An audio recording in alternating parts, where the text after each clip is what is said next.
We're going to go on now with part 3 of this series on the timeline of the tribulation. Now, we saw the end times church. We had 2 conditions. The church of Philadelphia, which he had not one bad thing to say about them, and he said he would keep them from that hour of testing because they had a little power. And we had the church of Laodicea that he had not one good thing to say about, and he said he would spit them out of his mouth because they weren't ready, they weren't dressed, they were lukewarm, they weren't ready for that wedding. So we talked about how Philadelphia would be that first fruits, that pre-tribulation rapture that would be caught up into heaven to go with the groom to the Father's house as his friends for the wedding feast, which is before the wedding, before the marriage supper. The wedding feast was a feast in Hebrew weddings then in Galilee, where the groom would take his friends to his father's house for a wedding feast while the bride was preparing herself. So that's the first fruits. And then that would leave Laodicea, which he had nothing good to say about. And why would he have nothing good to say about that? Because he's already taken the ones that were waiting, watching, prepared, their lamps were lit. All that's left are those that are asleep. They're in Egypt, they're in Babylon, they're loving the world. They're the apostate son. He's waiting for them all to come back. But they're everywhere but where they should be.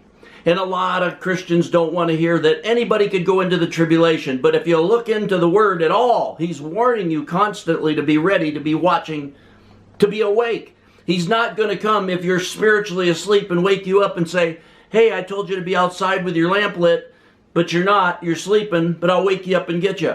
Oh, the other guys, they're down in Egypt. They're having fun. They're at sporting events. They're banqueting. They're having fun in the world. I got to go down to Egypt and get them. Oh, I got to go to Babylon. They love Babylon. No, he's coming for them that are waiting, watching, prepared. He said he was coming to be alert.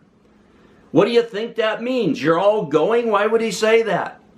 So we see that pre-tribulation rapture represented in the church of Philadelphia. The first fruits of a token of the harvest to come. Now the other Christians that go into the tribulation or get saved in the tribulation, that's just tribulation. They will be caught up, raptured, sometime around the middle of the tribulation with the 2 witnesses in Israel. So they will be out preaching the word. They will be preaching those 3 messages. They will be getting ready for their wedding. And I told you have that period of time between the first fruits rapture and the beginning of the tribulation. And God will be pouring his Spirit out upon Laodicea just prior to the tribulation and going early into the tribulation. And the tribulation starts day 1, hour 1, when Babylon falls from an asteroid hitting in the ocean. And I told you that the first 4 trumpets and the first 4 seals, the first 4 trumpets and the first 4 bowls of wrath cover the same thing. They're different views, different looks at an asteroid hitting. And you got to go back and see my messages if you haven't on them. But now, in this timeline, at the point that the first fruits, the pre-tribulation rapture has been taken place through those that were waiting and watching and ready, and Laodicea has been left, what happens from that time going to the fall of Babylon and early right after the tribulation? Because we saw in my messages going through the entire book of Revelation that in Revelation chapter 12 you have these 2 signs. They're signs. They're showing you something. And I have that message. One is ascending and one is descending. And you see that here in this woman about to give birth, and she gives birth to this son. She gave birth to a son, a male child who is to rule all the nations with a rod of iron, and her child was caught up to God in his throne.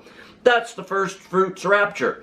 But at the same time, what do you have here in Revelations 12:3? And another sign appeared in heaven, and behold, a great red dragon, having 7 heads and 10 horns, and on his heads were 7 crowns, and his tail swept away a third of the stars of heaven and threw them to earth. And the dragon stood before the woman who was about to give birth, so that when she gave birth, he might devour her son. So Satan's falling to earth just before the first fruits rapture, because he falls down and he sees that he only has a short time left, and he wants to devour this child. So you have this one ascending, the first fruits rapture, those being caught up to heaven, and you have this one descending, Satan falling to earth. And Satan is going to fall to earth, and he's going to come down also right after the tribulation starts, right after the United States falls from that asteroid hits and upsets all the governments of the earth. Satan will come to set up his kingdom. And in Revelation 9, verse 1, and the 5th angel sounded. This is, remember, we've already went through the first 4 trumpets and the first 4 bowls of wrath. They're all talking about one thing, an asteroid hitting, seeing different looks and views and outcomes of it. And right after that, chapter 9, verse 1, the 5th trumpet, and the 5th angel sounded, and I saw a star from heaven, which had fallen to earth, and the key to the bottomless pit was given to him. So this is Satan again, another look at him fallen to earth. And he has the key to this bottomless pit. And what does he do? As he falls to earth, just prior to the pre-tribulation rapture, because he wants to devour that child, and he falls to earth, and in verse 2, and he opened the bottomless pit, and smoke went out of the pit like the smoke of a great furnace, and the sun and the air were darkened by the smoke of the pit. And you see, in verse 3, and out of the smoke came forth locusts upon the earth, and power was given as scorpions of the earth have power. Satan falls, he releases these spirits of darkness from the pit. He's releasing them to blind man, to bring man to his will, as he's going to set up his kingdom. He's going to use these spirits of darkness to get his will done. And he's going to bring about these things through the kingdom of the beast. At the same time that that is happening, we had the first fruits rapture. Satan's there wanting to devour that child about that time. Laodicea goes into the tribulation. The latter-day rain is beginning to be poured upon her. She has that seed in her. She has that seed, that word of God in her. But it hasn't brought forth fruit. It hasn't borne fruit. What does it need? The latter-day rain. The latter-day rain will be poured out upon the church of Laodicea. And she will begin to sprout leaves and to bear fruit like she should have. So we got her that goes into the tribulation. And there's time before the tribulation as the Spirit's being poured out upon her and as she's getting herself ready. Then that asteroid hits and Babylon falls. That's day 1 of the tribulation. But we have Laodicea receiving that latter-day rain.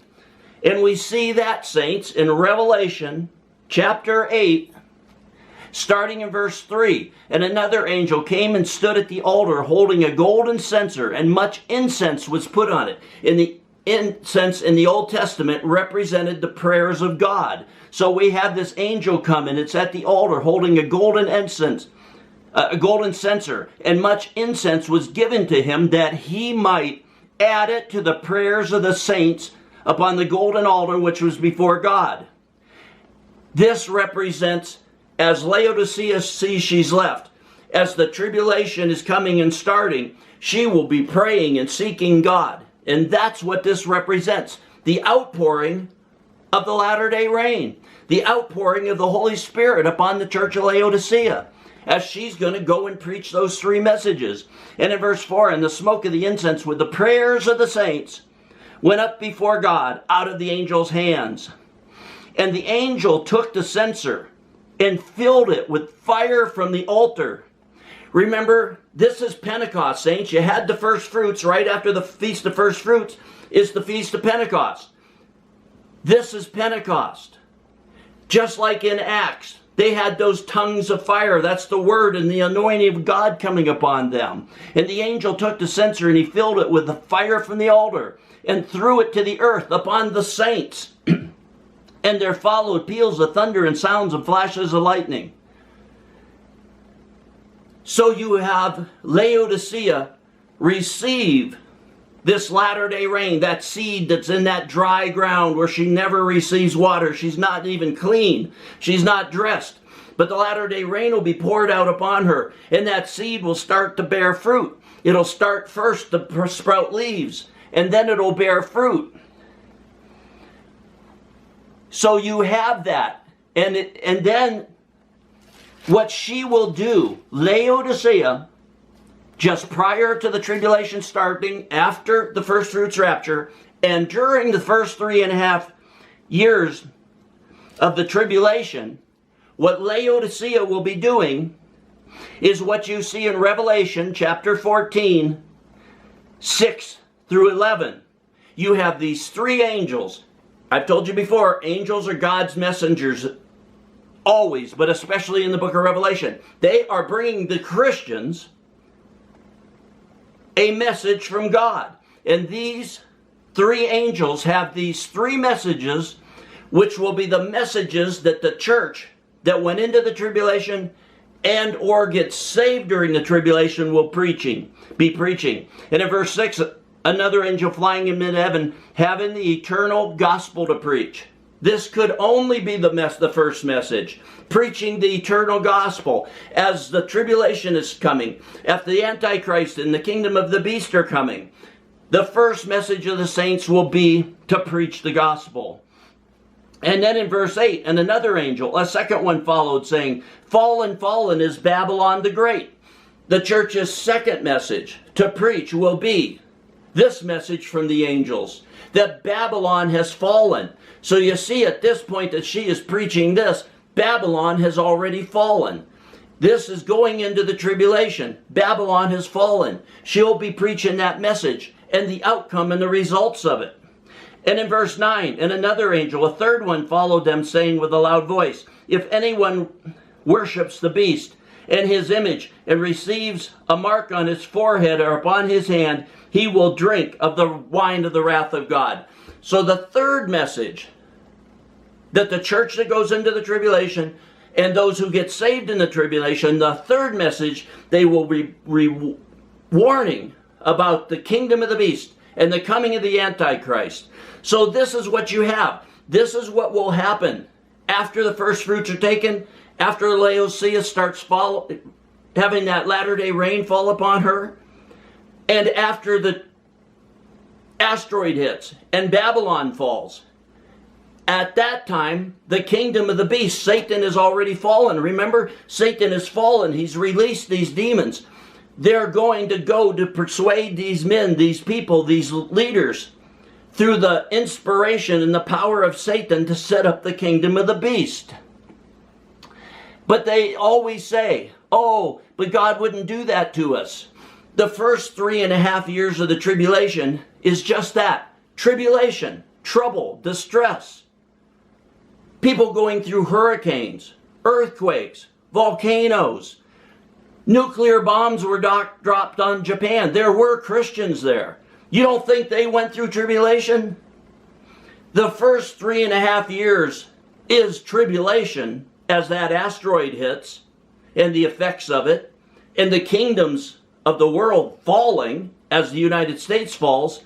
And the thing that will result of that is these 200 million man armies fighting to protect their own country, their own water, their own land, their own people. But the kingdom of the beast will come to put an end to that, to bring peace so people can buy and sell and trade again. So we have these three angels preaching these three messages. But we also have in Joel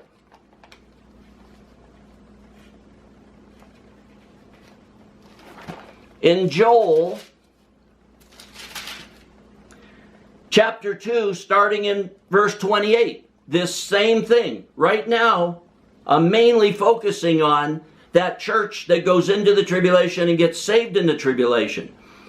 As she's going into the tribulation and the tribulation starts, she'll have that latter day rain poured upon her. And we see this in Joel 2:28. And it will come about after this, that I will pour out my Spirit upon all mankind. All Christians want to say, oh, I wasn't called. The pastor's called. That evangelist was called. We're all called.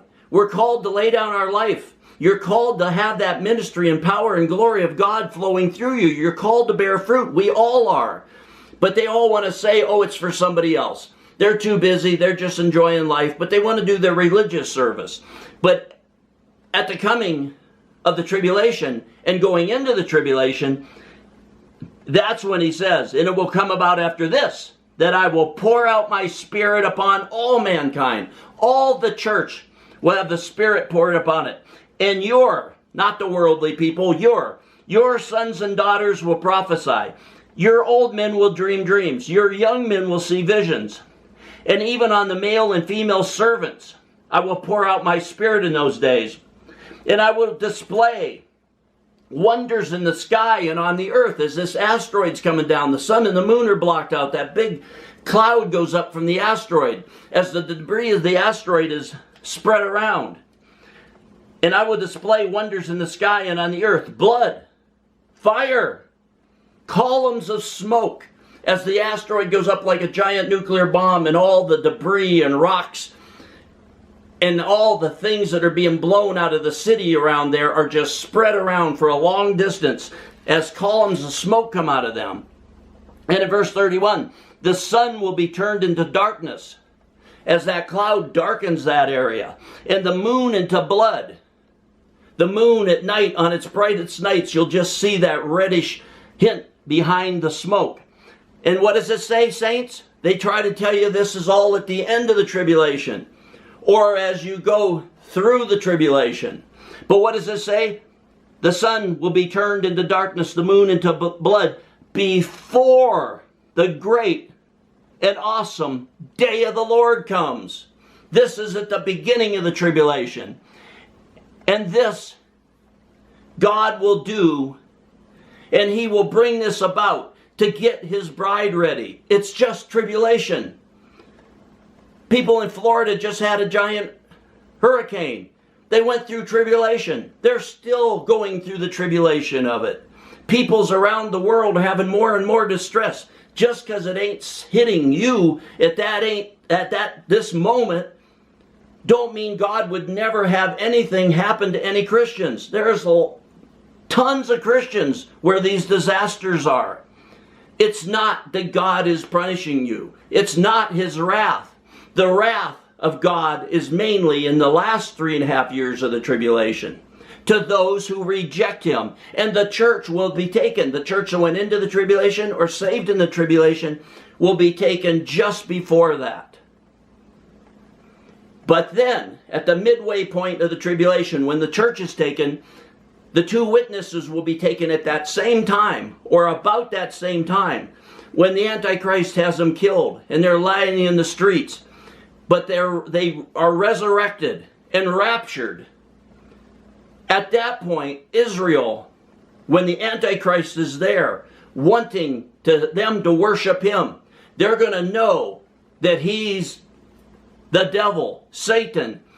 And they, because of the preaching, death and resurrection and rapture of those two witnesses, they're going to turn to the true Messiah. That will start the Great Tribulation. The church will be gone then. But the wrath of God is still not come. But the wrath of the Antichrist will be poured upon the Jews as they turn to the Messiah. And you say, oh, God would never allow that to happen to me. It's going to happen to the Jews. Who are they? They are God's people, and at that point they will be born again Christians. And they're going to go through something you could never imagine. And I'm going to have a special message. Maybe I'll throw it in on the next one before we continue with this, because God showed me something else about that, about the crown of life. And I want to bring that to you, probably in the next message. But let's continue to make his path straight, to prepare the way of the Lord. Subscribe, get others, tell them I don't know what to do. I just trying to share this. I live in a wilderness area. I can't get to people hardly at all.